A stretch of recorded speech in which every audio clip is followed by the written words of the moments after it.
akan menjadi saat sebenarnya.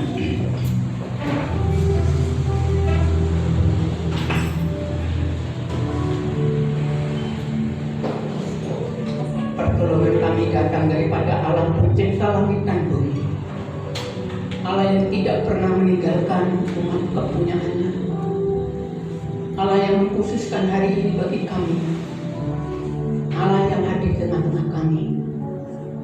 Biarlah damai sejahtera ada di tengah-tengah kita selama kita beribadah di dalam Tuhan Yesus Kristus.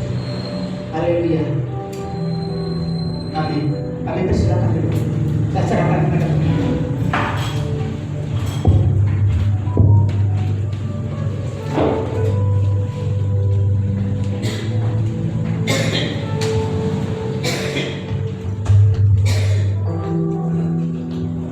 Shalom. Shalom. Puji nama Tuhan.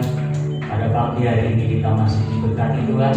Kita masih diberi kekuatan untuk memuji memuliakan nama Tuhan. Mari kita datang kepada Tuhan karena waktu Tuhan juga terbaik buat kita. Haleluya.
pujian kami, Yesus. Mazmur kami, dan dari jumpa yang mulia dan Ya Yesus. terima kasih Terima kasih.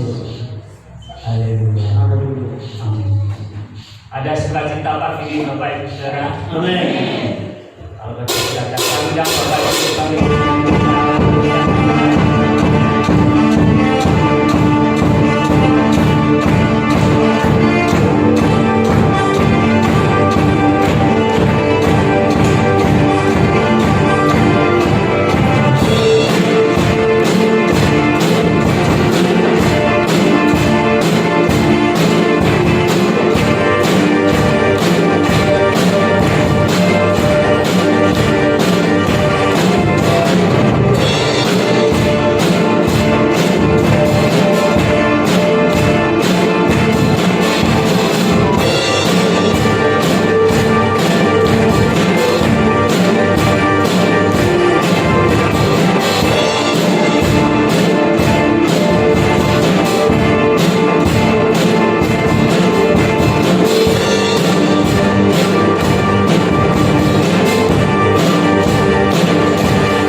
tidak ada, sebentar lagi kita akan mendengarkan firman Tuhan.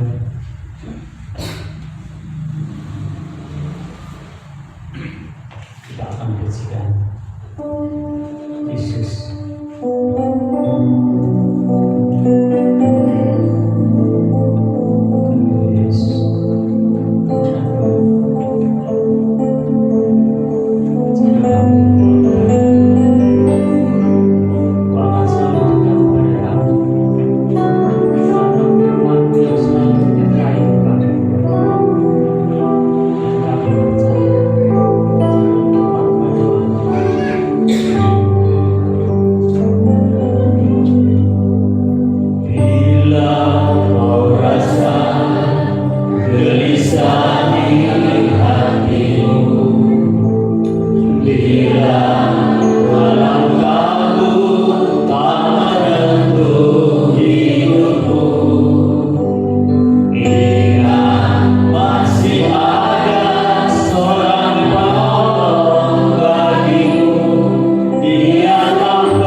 Bapak Ibu Saudara yang dikasihi Tuhan, mari kita berdoa lebih dahulu sebelum mendengarkan firman Tuhan. Mari kita berdoa. Bapa, kami datang ke hadirat-Mu, kami mengucapkan syukur kesempatan yang Tuhan anugerahkan kepada kami, yaitu mendengar firman-Mu. Allah Roh Kudus akan menolong kami sehingga kami semua menjadi pelaku-pelaku firman-Mu. Terima kasih Bapa. Berfirmanlah karena kami siap untuk mendengarkannya. Kami sambut firman-Mu dengan rasa syukur di dalam Tuhan Yesus Kristus. Haleluya. Amin. Kita akan buka Alkitab kita, Kitab Wahyu pasal yang ke-16. Kitab Wahyu pasal 16. Saya akan bacakan ayat yang pertama. Demikian bunyi firman Tuhan. Dan aku mendengar suara yang nyaring dari dalam bait suci berkata kepada ketujuh malaikat itu, pergilah dan tumpahkanlah ketujuh cawan murka Allah itu ke atas bumi. Nah, Bapak Ibu Saudara yang dikasihi Tuhan, cawan murka Allah ini agak berbeda dengan sangkakala. Cawan murka Allah ini merupakan final dari murka Allah yang bersifat menyeluruh. Dan 7 malaikat angka 7 merupakan sudah genap, sudah utuh, sempurna. Jadi murka Allah ini sudah selengkapnya. Semua ditumpahkan di atas bumi. Namun ada pertanyaan, apakah di sini orang percaya, pengikut Yesus yang sungguh-sungguh terkena murka ini? Mari kita lihat dari 1 Tesalonika pasal yang ke-5 ayat yang ke-9. Karena Allah tidak menetapkan kita untuk ditimpa murka, tetapi untuk beroleh keselamatan oleh Yesus Kristus Tuhan kita. Nah, kata kita di sini adalah Paulus dan timnya serta jemaat Tesalonika yang mendapatkan kiriman surat ini. Saya harap Bapak Ibu Saudaraku yang dikasihi Tuhan termasuk bilangan kita. Kalau mau tahu, ngecek nanti di dalam kitab Tesalonika. Jemaat Tesalonika, jemaat yang dipuji oleh Rasul Paulus. Dan Rasul Paulus menyatakan bahwa dia dan jemaat Tesalonika dibebaskan dari murka Allah ini. Sehingga rupanya sudah diangkat gereja dari muka bumi ini. Kita akan membaca ayat yang kitab Wahyu tadi.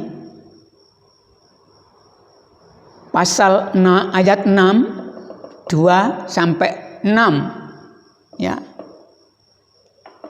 Maka pergilah malaikat yang pertama, dan ia menumpahkan cawan ke atas bumi, maka timbullah bisul yang jahat dan yang berbahaya pada semua orang yang memakai tanda dari binatang itu dan menyembah patungnya. Terus ayat yang ketiga. Dan malaikat yang kedua menumpahkan cawan ke atas laut, maka air menjadi darah seperti darah orang mati. Dan matilah segala yang bernyawa yang hidup di dalam laut. Terus. Dan malaikat yang ketiga menumpahkan cawannya atas sungai-sungai dan mata air. Dan semua menjadi darah.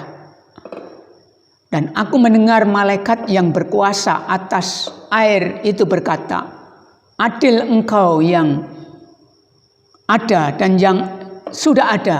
Engkau yang sudah, yang kudus, yang telah menjatuhkan hukuman ini. Karena mereka telah menumpahkan darah orang-orang kudus dan para nabi, engkau juga telah memberi mereka minum darah. Hal itu wajar bagi mereka. Ayat yang ke-7. Dan aku mendengar mezbah itu berkata, ya Tuhan Allah yang Maha Kuasa, benar dan adil segala penghakiman-Mu.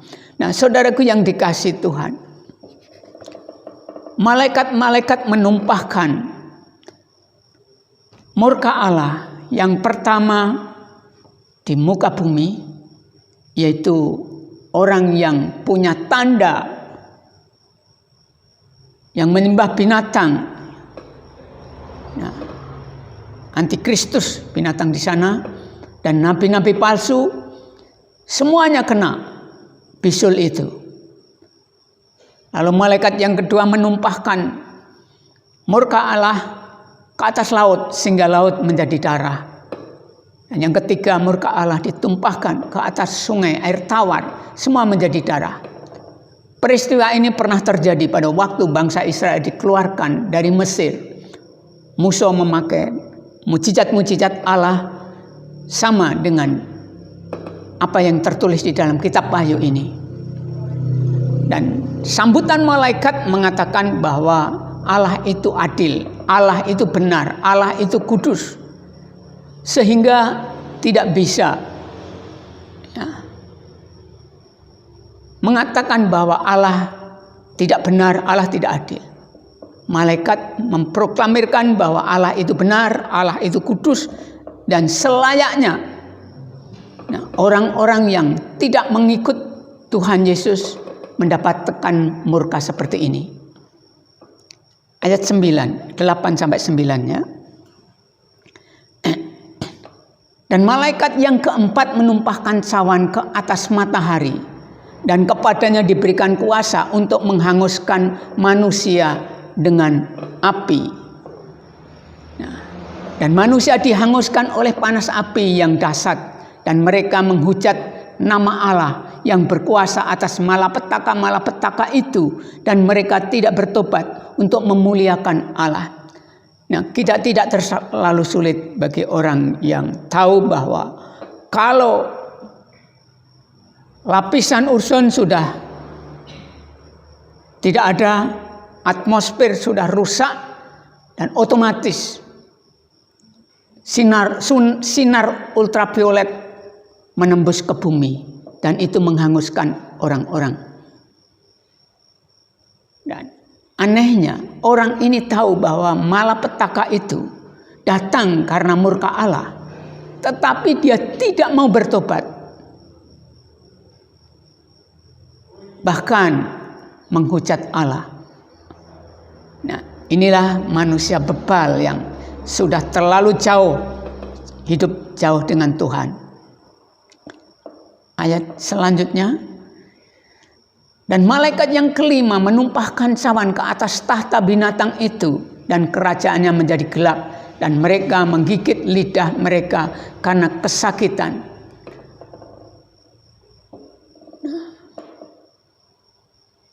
Antikristus bertahta pada waktu itu, lalu secara khusus Allah menumpahkan murkanya atas kerajaan.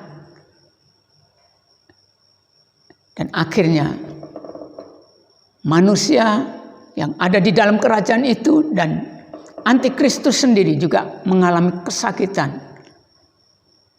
Ayat yang selanjutnya, ayat 12 ya. Dan malaikat yang keenam menumpahkan cawan ke atas sungai yang besar, sungai Efrat. Lalu keringlah airnya, supaya siaplah jalan bagi raja-raja yang datang dari sebelah timur. Sungai Efrat secara alami menjadi perlindungan bangsa Israel dari serangan raja-raja dari timur, Babel, Persia, dan Asyur. Kalau itu kering berarti tidak ada perlindungan lagi. Jadi raja-raja dari timur masuk ke Israel. Langsung ayat 13. Dan aku melihat dari mulut naga dan dari mulut binatang dan dari mulut nabi palsu itu keluar 3 roh najis yang menyerupai kata. Itulah roh-roh setan yang mengadakan perbuatan-perbuatan ajaib. Dan mereka pergi mendapatkan raja-raja di seluruh dunia untuk mengumpulkan mereka guna peperangan pada hari besar, yaitu hari Allah yang Maha Kuasa. Nah, Bapak Ibu Saudaraku yang dikasihi Tuhan, pemimpin-pemimpin dunia dikendalikan oleh roh-roh setan ini bersatu untuk melawan umat Allah, bangsa Israel di sana. Kita lanjut ayat 15. Lihatlah aku datang seperti pencuri, berbagailah dia yang berjaga-jaga dan yang memperhatikan pakaiannya supaya ia jangan berjalan dengan telanjang dan jangan kelihatan kemaluannya. Nah, ini seperti di tengah-tengah suasana begitu, Tuhan Yesus memperingatkan kembali. Ayat ini, peringatan ini berkali-kali sebenarnya dalam perjanjian baru, bahwa Tuhan datang yang kedua kali itu tak terduga. Nanti kita bisa baca di dalam 1 Tesalonika pasal 5 ayat 1 sampai 6, itu juga dijelaskan tentang kedatangan Tuhan Yesus yang tak terduga. Sehingga di tengah suasana itu Tuhan memperlihatkan juga, memperingatkan juga. Terus ayat yang ke-16.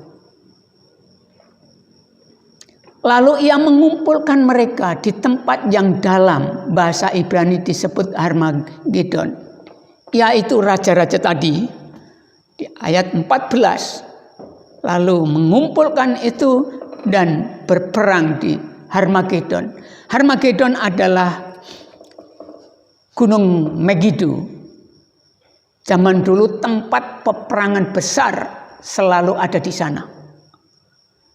Dan rupanya perang besar di akhir zaman juga berpusat di sana. Terus. Dan malaikat yang ketujuh menumpahkan cawan ke angkasa. Dan dari dalam bait suci kedengaranlah suara yang nyaring dari tahta itu, katanya, sudah terlaksana. Maka memancarlah kilat dan menderulah bunyi guruh, dan terjadilah gempa bumi yang dahsyat seperti belum pernah terjadi sejak manusia ada di atas bumi. Begitu hebatnya gempa bumi itu. Lalu terbelahlah kota besar itu menjadi 3 bagian, dan runtuhlah kota-kota bangsa-bangsa yang tidak mengenal Allah. Maka teringatlah Allah akan Babel yang besar itu, untuk memberikan kepadanya cawan yang penuh dengan anggur kegeraman murkanya. Dan semua pulau hilang lenyap dan tidak ditemukan lagi gunung-gunung. Nah, Bapak Ibu Saudaraku yang dikasihi Tuhan,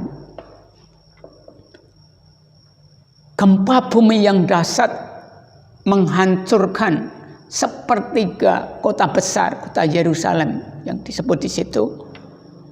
Artinya kota itu luluh lantak. Kota-kota yang lain semuanya hancur, bahkan pulau-pulau hilang. Sehingga ada orang yang tanya atau ilmuwan sudah tahu bahwa Pulau Jawa ini bisa tenggelam betul, bisa hilang karena murka Allah ini. Nah, saudaraku yang dikasihi Tuhan, mengapa murka Allah ini dinyatakan kepada kita? Mengapa Tuhan Yesus 2 kali kedatangannya disebutkan di tengah-tengah murka Allah itu? Nah, ini yang menarik. Saya pelajari, rupanya Tuhan menghendaki umatnya supaya umatnya tidak tenggelam dalam kehidupan yang duniawi, kesenangan-kesenangan duniawi, masih tetap mengarahkan hidupnya ke dalam kekekalan, sehingga nanti gereja diangkat, orang-orang umat kepunyaan Allah ini masih berjalan dalam ketaatan. Itu maunya Allah. Kesenangan duniawi tidak sepenuhnya salah. Tetapi kalau kesenangan duniawi ini sampai menggeser tujuan kehidupan yang mengarah ke dalam kekekalan, itu yang menjadi salah. Nah, mari kita belajar seperti Rasul Paulus. Di dalam kitab Filipi pasal yang ketiga, Filipi pasal yang ketiga ayat 7 sampai 9. Saya akan bacakan untuk Bapak Ibu Saudara. Tetapi apa yang dahulu merupakan keuntungan bagiku, sekarang kuanggap rugi karena Kristus. Malahan segala sesuatu kuanggap rugi karena pengenalan akan Kristus Yesus Tuhanku lebih mulia daripada semuanya. Oleh karena dialah aku telah melepaskan semuanya itu dan menganggapnya sampah supaya aku memperoleh Kristus. Kita akan terus ayat ke-17. Saya akan menjelaskan itu nanti. Ayat 17. Filipi 3 tadi.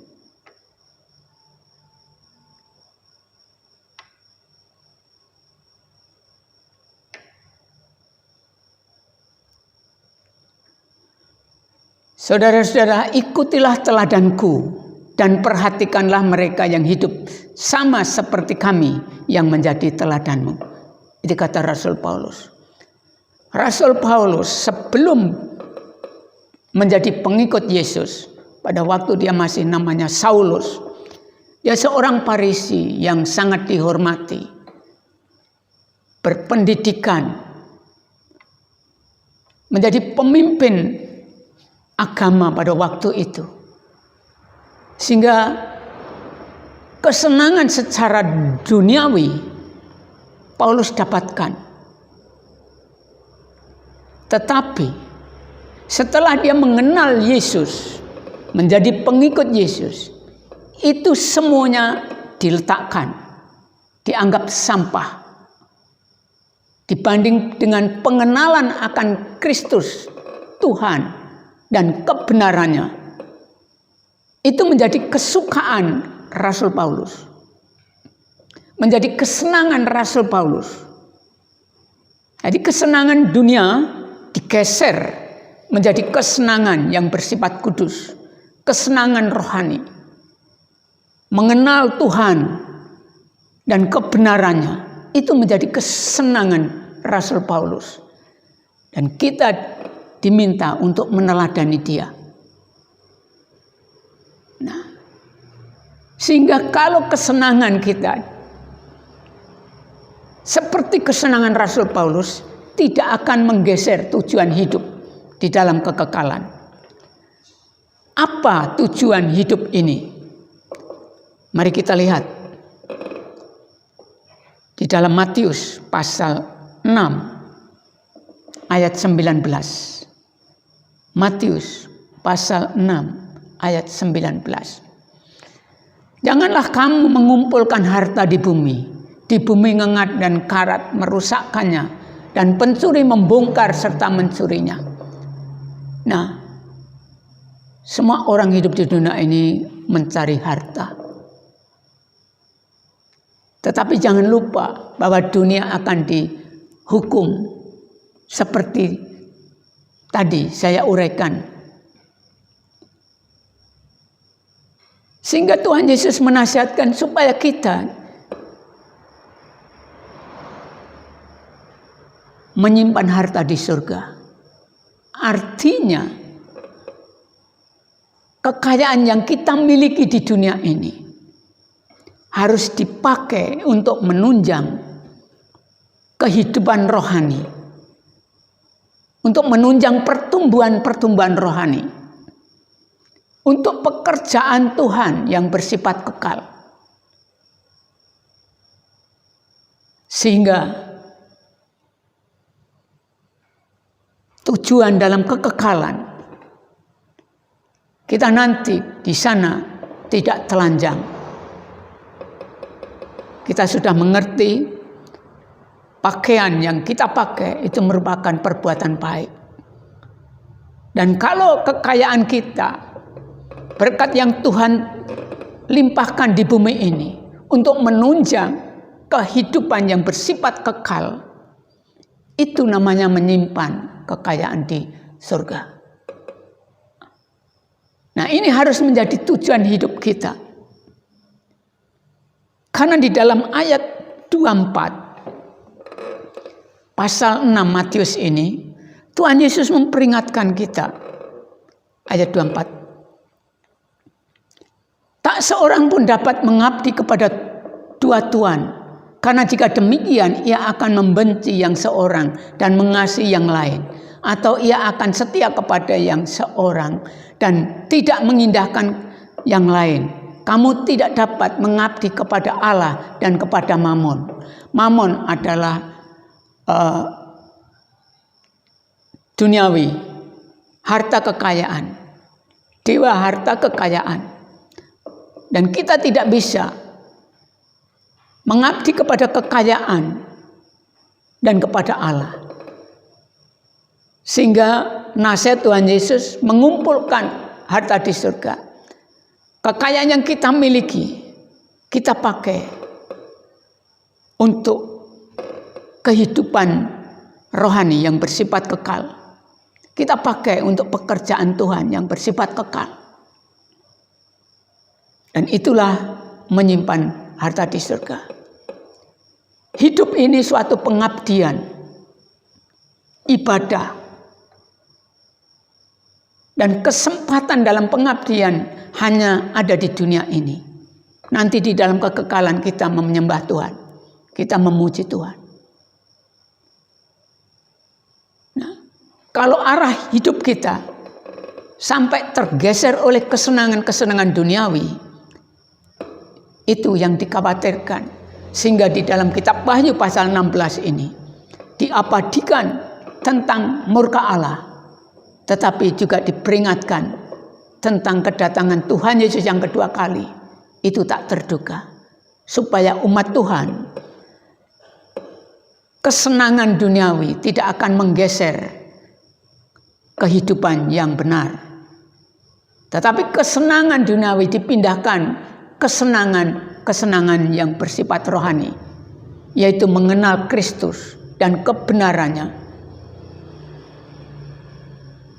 Dan seluruh hidup kita, termasuk harta kita, semuanya untuk mengabdi kepada Tuhan. Kiranya firman Tuhan ini memberkati kita semuanya. Mari kita berdoa. Bapa, kami mengucapkan syukur untuk firman-Mu.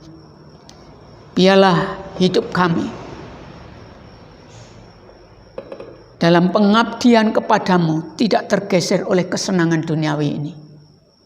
Tetapi kesenangan-kesenangan kami bersifat rohani, yaitu mengenal Engkau lebih dalam dan kebenaran Engkau.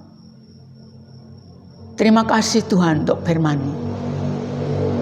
Kami mau menjadi pelaku-pelaku firman-Mu dengan pertolongan Roh Kudus. Haleluya. Amin. Semoga Tuhan mengumpulkan kamu.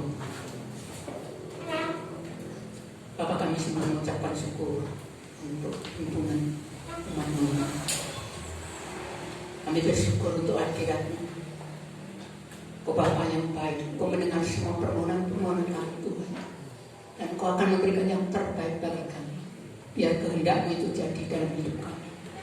Terima kasih Bapa, kami bersyukur untuk karya-Mu. Kau terus akan menyempurnakan kami, dan Kau akan memakai sisa hidup kami. Inilah kami Tuhan, dari hidup kami memuliakan Engkau. Terima kasih Bapa, terima kasih. Saudara yang dikasih Tuhan, angkatlah tangan, terimalah berkat ini dengan iman. Pulanglah saudara, karena Bapa di surga memberkati engkau dengan damai sejahtera yang melampaui akal budi. Tuhan Yesus mengasihi saudara. Roh Kudus membimbing saudara, memberikan kuasa kepada saudara, sehingga saudara akan menjadi pemenang dalam kehidupan ini. Karena saudara akan dijadikan garam dan terang di mana saudara berada. Di dalam Tuhan Yesus Kristus, Allah telah memberkati saudara. Haleluya. Yang telah diberkati katakan amin. Bapak terima kasih. Semuanya sama.